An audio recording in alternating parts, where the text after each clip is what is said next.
किसी ने बड़े कमाल की बात कही है कि एक मक्खी सब्जी की तराजू पर बैठ जाए तो ज्यादा फर्क नहीं पड़ता।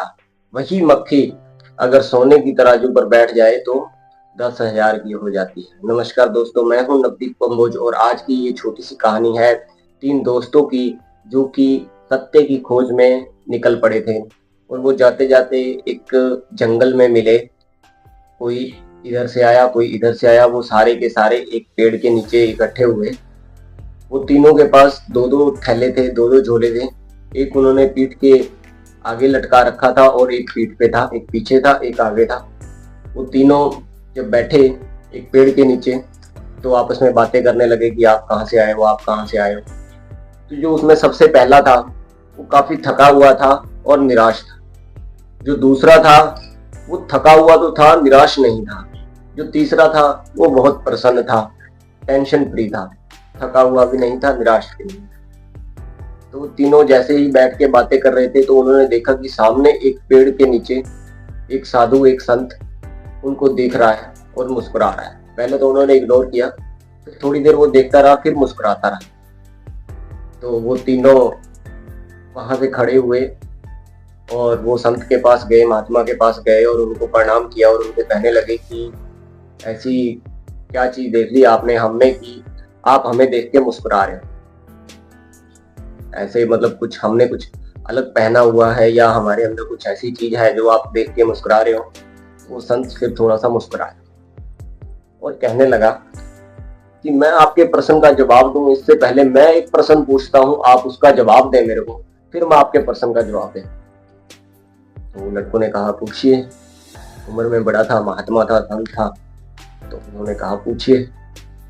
तो उसने कहा कि अगर आपको कहें कि एक आपके पास दो बैग है, कि एक बैग के अंदर लोगों की अच्छाई डालनी है, एक में बुराई डालनी है, तो आप लोग कैसे मतलब इसको रखोगे, कहाँ अच्छाई रखोगे, कहाँ बुराई रखोगे, कौन से जो है। जो सबसे पहला व्यक्ति था जो पेड़ के नीचे बैठा हुआ हमें निराश और थका हुआ दिख रहा था, पहले उसने जवाब दिया कि मैं जो बुराई है उसको अपने आगे वाले झोले में रख लूंगा ताकि मैं लोगों को देखता रहूं कि लोग कितने बुरे हैं, और जो अच्छाई है उसको अपनी पीठ वाले थैले में रख लूंगा ताकि वो मेरे साथ रह सके। उसने कहा ठीक है। दूसरे पर्सन ने जवाब दिया कि मैं अच्छाई को आगे वाले बैग में रखूंगा और बुराई को पीछे वाले बैग में रख लूंगा ताकि मैं देखता रहूं कि ये दुनिया कितनी सुंदर है। बहुत अच्छे। तीसरे की बारी आई, जो प्रसन्न था, ना थका हुआ था ना निराश था। उसने कहा कि मैं अच्छाई को आगे वाले झोले में रखूंगा, आगे वाले थैले में रखूंगा और बुराई वाले को अपनी पीठ पर रखूंगा और वो थैले के अंदर एक छोटा सा छेद कर दूंगा ताकि मैं जैसे जैसे चलूं अच्छाई मेरे साथ रहे और बुराई धीरे धीरे खत्म हो जाए।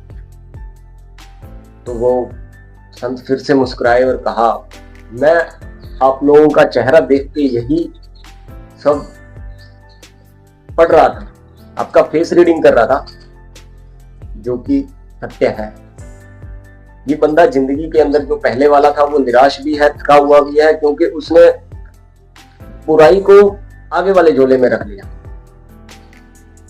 तो ये कभी जिंदगी में भी हार चुका है, निराश हो चुका है, ये कभी खुश नहीं रह सकता।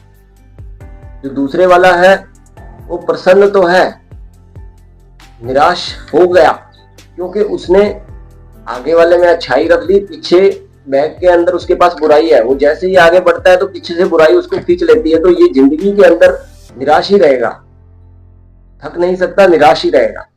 जो तीसरे वाले हैं ये हमेशा खुश रहेंगे जिंदगी में, ये जिंदगी में हमेशा खुश रहेंगे क्योंकि इन्होंने ऐसा एक खोज कर ली है कि नेगेटिव चीजें जो है, जो बुराई है, उसमें इन्होंने छेद कर दिया कि जैसे जैसे ये चलते जाएंगे अपने जिंदगी में वैसे वैसे बुराई खत्म हो जाएगी, होती जाएगी और अच्छाई इनके साथ रहेगी।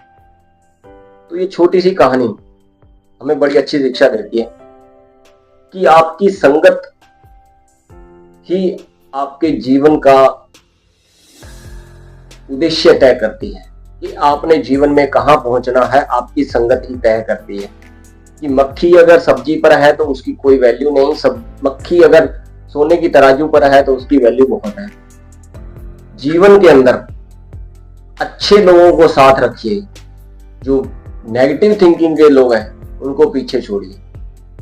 और वही झोले की तरह एक होल करिए कि जो पूरी सोच के बंदे हैं उनको आप पीछे छोड़ते हुए जीवन में आगे बढ़ जाओ। हमेशा पॉजिटिव थिंकिंग, अच्छाई के साथ रहने से जीवन आपका सफल हो जाएगा। आप जिंदगी की सफर में कभी भी थकोगे नहीं, जिंदगी के अंदर कभी भी आपको परेशानी नहीं होगी। तो जैसा कि मैं हर बार कहता हूं, अगर हौसले बुलंद है तो पहाड़ों को भी झुकना पड़ता है।